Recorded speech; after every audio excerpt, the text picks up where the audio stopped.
Hello, magandang araw at welcome po sa aking kusina. Ayan na po ang mga ingredients ng aking lulutuin ngayong araw na ito. Ayan, akin nga po munang ipinrito ang spare ribs ng mga 10 minutes. Saka nilagyan ko po ng asin para maging crunchy po at tender ang kanyang texture. Ayan po. Nilagyan ko na rin po ng seasoning para mas malasa na po ang ating karne.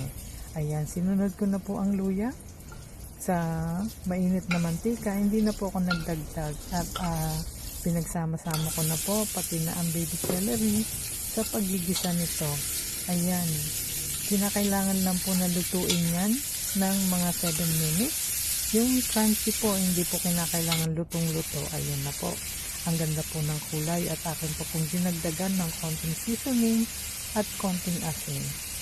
Ayan, depende po sa inyong panlasa. Ayan, tuloy-tuloy lang po natin igisa at pagkatapos atin na po iyang hahanguin dahil hindi po kinakailangan na lutong-luto ang ating gulay. Ayan na nga po, mga ilang minuto lang po ay pwedeng-pwede na nating alisin sa ating kalan at ilagay na po sa ating platter. Ayan na po ang aking ginisang baby celery with spare ribs. Kaya, thank you for watching.